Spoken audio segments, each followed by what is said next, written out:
सभी के चरणों में प्रणाम करते हुए, समस्त गुरुजनों के चरणों में प्रणाम करते हुए, मैं भैया बहनों को ढेर सारा स्नान स्नेह करते हुए आज आदरणीय श्री शशि गुरु जी के आदेश पर इस कार्यक्रम में मुझे बुलाया गया था और गुरु पूजन का कार्यक्रम है। इस पर मंच के आदेश से मैं यहाँ उपस्थित हुआ।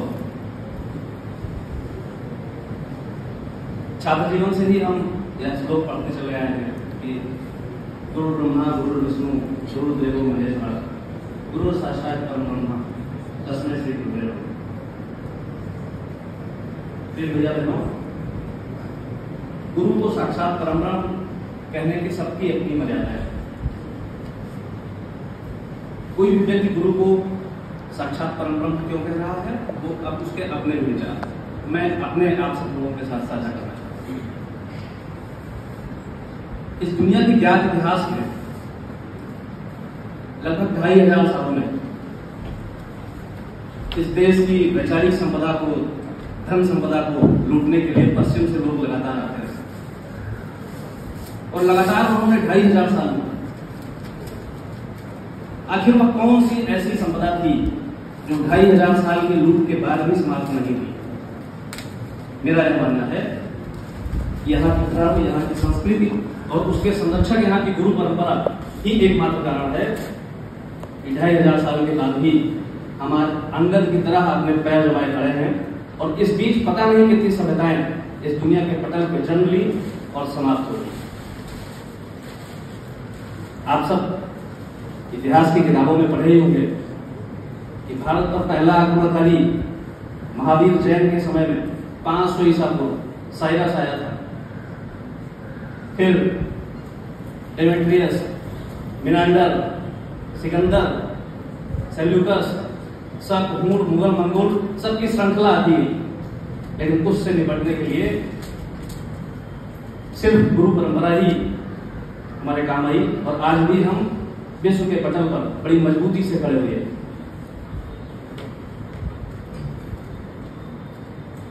दुनिया भर के झंझावातों को झेलने में, दुनिया भर के आक्रमणों को झेलने में आपको याद ही होगा कि जब अरब से आक्रमण हुए, यह तो 6वीं शताब्दी की बात है,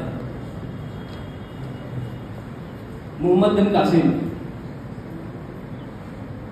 अरबों में से वो पहला आक्रमणकारी था। मोहम्मद बिन कासिम का जब आक्रमण हुआ उस समय भारत इतना मजबूत था कि सिर्फ सिंध के राजा दाहिर शेर को हरा पाया और उसके बाद कश्मीर से लेकर कन्याकुमारी तक बप्पा रावल के नेतृत्व में, नागभट्ट के नेतृत्व में जो संगठन तैयार किया गया और फिर अरबों पर आक्रमण किया गया, ईरान तक, इराक तक भारत के आक्रमण हुए और वो अपनी जान नहीं बचा पा रहे थे। फिर उन्होंने अपनी मुहिम और पश्चिम की तरफ मोड़ दी। अगले 400 सालों तक भारत पर कोई आक्रमण नहीं हुआ। यह भारत की महान गुरु परंपरा का ही परिणाम। आप सब तो छात्र ही हैं, आपने पढ़ा ही होगा कि राजा दाहिर शेर पर मोहम्मद बिन कासिम के आक्रमण के बाद अगला आक्रमण महमूद गजनवी का है।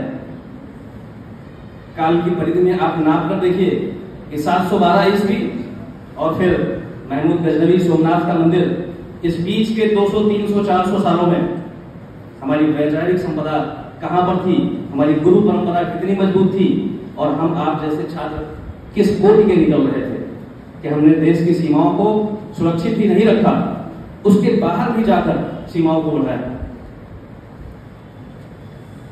बप्पा रावल के समय में खुरासान साम्राज्य जो आज का ईरान है, खुरासान के साम्राज्य में नौशेरवा वहां का शासक हुआ करता था। उसने अपनी बेटी का विवाह कर से क्षमा मांगी और हम में यह हीन भावना बढ़ी जा रही है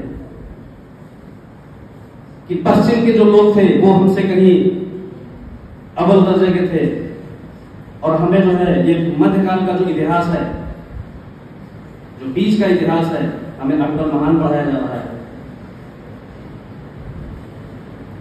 इतना ही नहीं, भारत की महान गुरु परंपरा ने ही इस दुनिया के जितने भी धर्म संप्रदाय हुए आप सब छात्र हैं, आप सब जानते ही होंगे कि पारसी धर्म में इस दुनिया में कुल 70-80 हजार लोग बचे हुए हैं। और पारसियों का अगर कोई शरणस्थली बन पाया तो वह आपकी भारत भूमि थी, आपकी गुरु परंपरा थी। और इस गुरु परंपरा से निकले ऐसे शिष्य थे, ऐसे लोग थे जिन्होंने पारसियों को बचाया। वसुधैव कुटुंबकम हमारी परंपरा रही है, सर्वधर्म समभाव हमारी नीति रही है। इतना ही नहीं, 9th में या 10th के इतिहास की किताब में आदरणीय श्री पांडे जी ने मुझे पढ़ाया था, मुझे तो अभी भी वो याद भी है। यहूदी इस दुनिया में आज सिर्फ इजराइल में बचे हुए हैं, लेकिन क्या आपको पता है कि जब यहूदियों का संकट आया तो उनको शरण देने के लिए कौन खड़ा? यहूदी पूरा यूरोप छोड़कर भारत में आकर केरल में उन्होंने शरण ली थी। और उसके बाद जब वो फिर से पुनः स्थिति में अपनी मजबूत हो पाए तो जाकर उन्होंने इजराइल में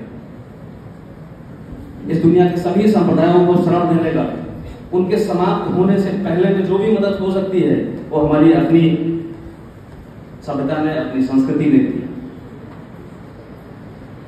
ईसाइयों का मजहब जो है इस दुनिया का सबसे बड़ा, सबसे ज्यादा अनुयायी आज माने जा सकते हैं कि ईसाइयों के। उनकी एक ही किताब है, बाइबल। और बाइबल में ईसा मसीह के जन्म से 13 वर्ष तक की आयु का जिक्र है और उसके बाद सीधे 29 वर्ष और 32 वर्ष की आयु में उनकी मृत्यु भी हो गई। पश्चिम इस बात को छिपा रहा है कि 13 वर्ष से 29 वर्ष की आयु में वो कहां था। यह हीन भावना हमें भरी जा रही है, यह छिपाया जा रहा है। और यह शोध और यह पुनः गौरव हासिल करने का काम हमारा आपका ही है। इस दुनिया को यह बताने का काम हमारा आपका ही है कि आपने भी जो कुछ भी सीखा है वो हमें से सीखा है।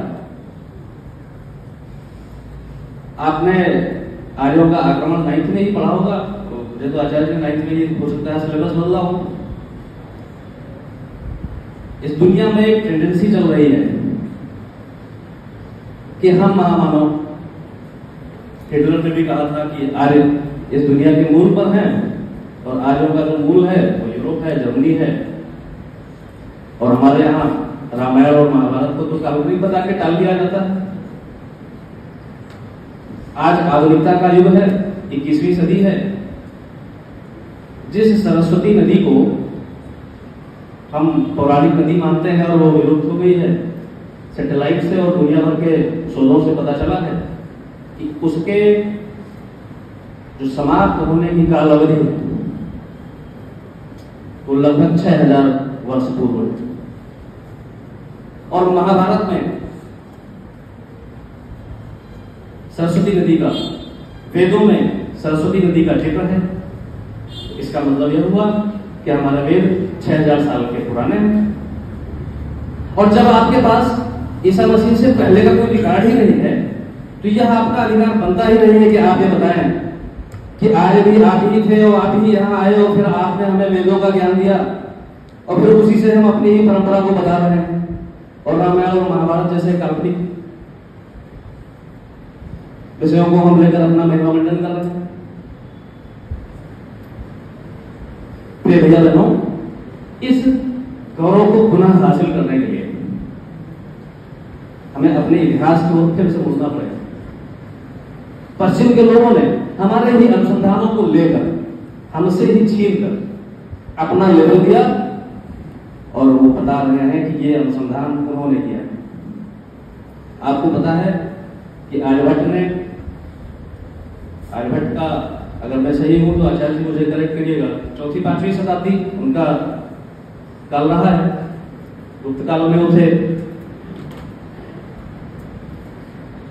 प्रकाश की गति को मानक मानते हुए पृथ्वी से चांद की दूरी का पैमाना उसी समय पर पा लिया गया था। आज चंद्रयान जैसे यान बनाकर और वो नासा 20वीं सदी और 21वीं सदी में नाप के जा रहे हैं, फिर वो दूरी बता रहे हैं और फिर वो बता रहे हैं कि सबसे पहले उन्होंने किया। ग्रह और नक्षत्रों को उनके नाम से, ऋषियों मुनियों के नाम से बांटने की जो परंपरा रही है वो सब आप जानते ही हैं। और उनका जो स्पेस नेटवर्क है वो भी 20-21वीं सदी का है। कुल मिलाकर इस देश के वैभव को, इस देश की संपदा को पश्चिम से आए लोगों ने खूब लूटा, लेकिन यहाँ की वैचारिक संपदा को वो नहीं ले जा पाए। इसका एक जीता जाता उदाहरण नालंदा यूनिवर्सिटी की लाइब्रेरी चलाई गई थी, बख्तियार खिलजी ने चलाई। कहते हैं कई महीनों तो चली, सारे धर्म ग्रंथों को जला दिया, उसके बाद भी आपके धर्म ग्रंथ कैसे बचे रहे? या हम सबको जानना चाहिए कि अपनी सभ्यता के प्रति यहाँ के लोगों का वो प्रेम था कि धर्म ग्रंथ जला दिए गए, तो हमने अपने जहन में उसको स्मरण करके, स्मृतियों में याद करके अपनी परंपरा को बचाए रखा। पश्चिम के लोगों ने हमारे मंदिर तोड़े, औरंगजेब ने अकेले 60,000 मंदिर तोड़े थे, और ये मंदिर तोड़ने का सिलसिला महमूद गजनवी से शुरू हुआ। 500, 600, 700 साल लगातार मंदिर तोड़े जा रहे थे, जबरन धर्म परिवर्तन किया जा रहा था। उसके बाद भी हम कैसे बचे रहे? हमने इस दुनिया को हर कंकर को शंकर मानकर यह बता दिया कि हम कितने विशाल हैं। आपके मंदिर तोड़ने से, आपके धर्मग्रंथ जलाने से हमारी सभ्यता को कहीं कुछ नहीं होने वाला।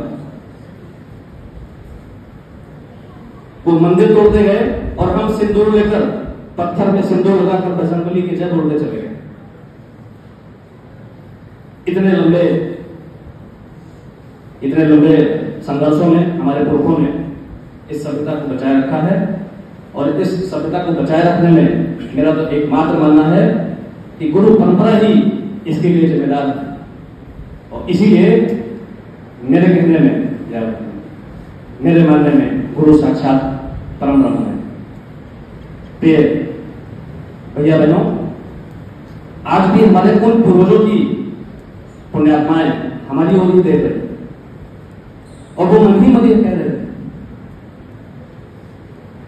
कि इस देश को रखना मेरे बच्चों संभाल के, हम लाए हैं तूफान से किसके निकाल के। इतना ही आपसे आग्रह था। जय हिंद, जय भारत।